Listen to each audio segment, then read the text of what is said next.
साथियों, ये ऐतिहासिक क्षण बहुत भाग्य से हम सभी के जीवन में आया है। हमें देश के लिए नव संकल्प लेना है, खुद को नई ऊर्जा से भरना है। इसके लिए 22 जनवरी को आप सभी अपने घरों में, मैं पूरे देश के 140 करोड़ देशवासियों को अयोध्या की इस पवित्र भूमि से प्रार्थना कर रहा हूं, अयोध्या की प्रभु राम की नगरी से प्रार्थना कर रहा हूं। मैं 140 करोड़ देशवासियों को हाथ जोड़ करके प्रार्थना कर रहा हूं कि आप 22 जनवरी को जब अयोध्या में प्रभु राम विराजमान हो, अपने घरों में भी श्री राम ज्योति जलाएं, दीपावली मनाएं। 22 जनवरी की शाम पूरे हिंदुस्तान में जगमग जगमग होनी चाहिए। लेकिन साथ ही मेरे सभी देशवासियों से एक करबद्ध प्रार्थना और भी है। हर किसी की इच्छा है कि 22 जनवरी को होने वाले आयोजन का साक्षी बनने के लिए वो स्वयं अयोध्या आए।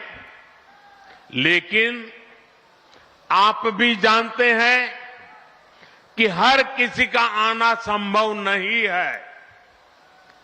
अयोध्या में सबका पहुंचना बहुत मुश्किल है और इसलिए सभी राम भक्तों को, देश भर के राम भक्तों को, उत्तर प्रदेश के विशेष करके राम भक्तों को मेरा हाथ जोड़ करके प्रणाम के साथ प्रार्थना है, मेरा आग्रह है कि 22 जनवरी को एक बार विधि पूर्वक कार्यक्रम हो जाने के बाद 23 तारीख के बाद अपनी सुविधा के अनुसार वो अयोध्या आए।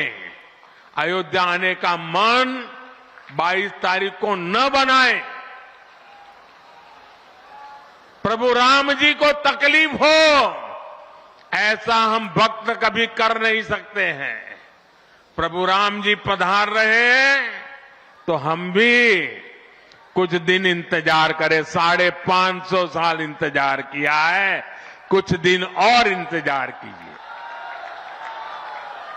और इसलिए सुरक्षा के लिहाज से, व्यवस्था के लिहाज से मेरी आप सबसे बार बार प्रार्थना है कि कृपा करके, क्योंकि आप प्रभु राम के दर्शन, अयोध्या का नव्य भव्य दिव्य मंदिर आने वाली सदियों तक दर्शन के लिए उपलब्ध है। आप जनवरी में आए, फरवरी में आए, मार्च में आए, 1 साल के बाद आए, 2 साल के बाद आए, मंदिर है ही।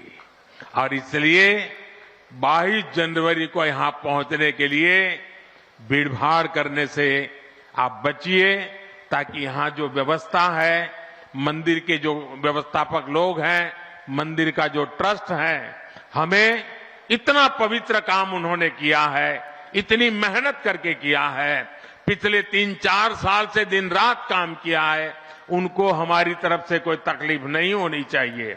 और इसलिए मैं बार बार आग्रह करता हूं कि 22 को यहां पहुंचने का प्रयास हम न करें। कुछ ही लोगों को निमंत्रण गया है, वे लोग आएंगे और 23 के बाद सारे देशवासियों के लिए आना बड़ा सरल हो जाएगा। साथियों, आज मेरा एक आग्रह मेरे अयोध्या के भाई बहनों से है। आपको देश और दुनिया के अनगिनत अतिथियों के लिए तैयार होना है। अब देश दुनिया के लोग लगातार हर रोज अयोध्या आते रहेंगे। लाखों की तादाद में लोग आने वाले हैं। अपनी अपनी सुविधा से आएंगे। कोई 1 साल में आएगा, 2 साल में आएगा, 10 साल में आएगा, लेकिन लाखों लोग आएंगे। और ये सिलसिला अब अनंत काल तक चलेगा, अनंत काल तक चलेगा। इसलिए अयोध्या वासियों को, आपको भी एक संकल्प लेना है, और ये संकल्प है अयोध्या नगर को भारत का सबसे स्वच्छ शहर बनाने का। ये स्वच्छ अयोध्या, ये अयोध्या वासियों की जिम्मेदारी है, और इसके लिए हमें मिलकर हर कदम उठाना है। मैं आज देश के सभी तीर्थ क्षेत्रों और मंदिरों से अपना आग्रह दोहराऊंगा। देश भर के लोगों से मेरी प्रार्थना है, भव्य राम मंदिर के निर्माण के निमित्त 1 सप्ताह पहले 14 जनवरी मकर संक्रांति के दिन से पूरे देश के छोटे मोटे सब तीर्थ स्थलों पर स्वच्छता का एक बहुत बड़ा अभियान चलाया जाना चाहिए।